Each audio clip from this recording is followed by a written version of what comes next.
Hi everybody, I'm Mark Thompson here at the Sovereign Center, Reading, Pennsylvania with the Royal Report, the weekly look at the Reading Royals, the ECHL affiliate of the Toronto Maple Leafs, Toronto Marlies, and also the Boston Bruins. Big week of hockey for the Royals this week as we capped off a season-long 6-game road trip in Wheeling on Thursday and then returned here to the Sovereign Center where we'll play 11 of our next 13 games.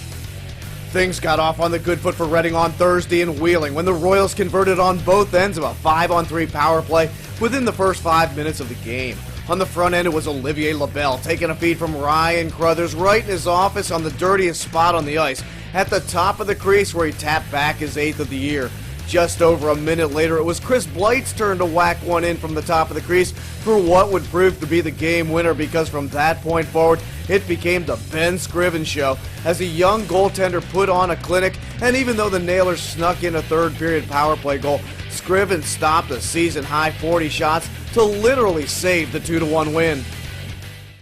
Not sure if there was a direct correlation or not, but I don't think it was mere coincidence either that goaltender Ben Scrivens had his best game yet as a Royal on Thursday in Wheeling after working all week long with Toronto Maple Leaf assistant goaltending coach Jean-Yves Filiatreault.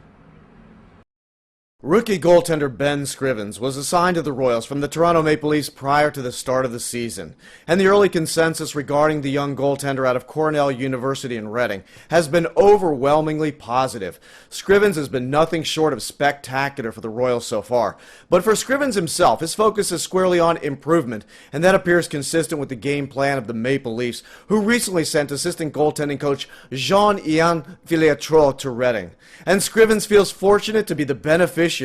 of this commitment from the parent club. I feel very fortunate. I'm taking it as a huge positive that they're taking the time and the money to invest in me, and with that comes responsibility on me to make sure I get the most out of the work with Philly and to make the most out of my time down here, work hard, and really trying to develop my game. For his part, Filiatreault is focused on a preliminary evaluation of Scrivens' game and perhaps the most important element of any player-coach relationship, getting to know his student. Talk with the guy, look at the guy, how he works during practices, and what's really helping is that we have DVDs of the games that the guys have played, so it's by doing some DVD, watching games on DVDs, so you get to accelerate a little bit that process of getting to know the goalies. And Scrivens is acutely aware of the beneficial impact that this relationship can have, giving him the type of analysis and feedback he needs to reach his full potential. It's huge to have Philly down here to kind of talk through a game, run through a game tape, and actually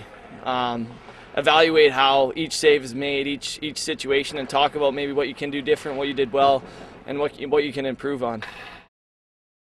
After the win in Wheeling on Thursday, the Royals returned here to Sovereign Center on Saturday night to face the perennial powerhouse South Carolina Stingrays with a chance to go one game over 500 for the first time this season.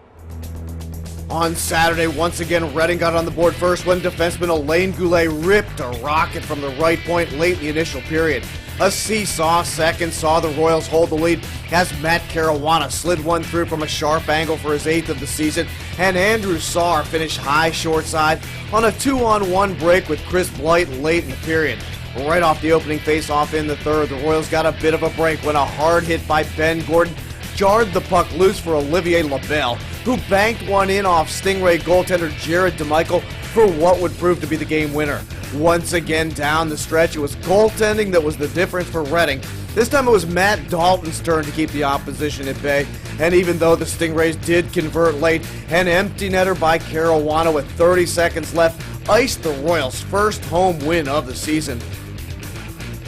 So after Saturday's win, the Royals returned here to Sovereign Center on Sunday afternoon to once again face the South Carolina Stingrays with a chance to string 4 consecutive wins together for the first time this year.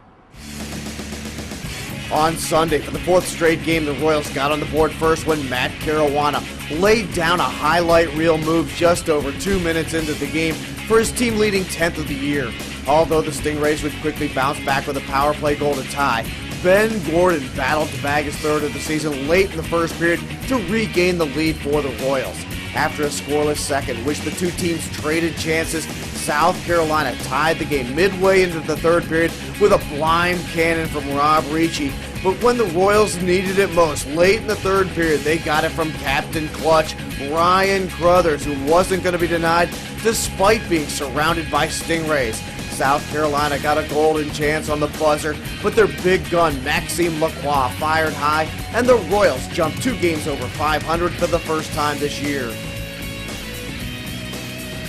Well, it was a great week of hockey for the Royals, winning all 3 games, and now we're riding a 4-game win streak as we go back out on the road on Wednesday to face the Trenton Devils, part of a home-and-home. On Friday, the Devils are here at Sovereign Center against the Royals, and then we get the first-place Elmira Jackals on Sunday. Until then, this has been Mark Thompson with your Royals Report.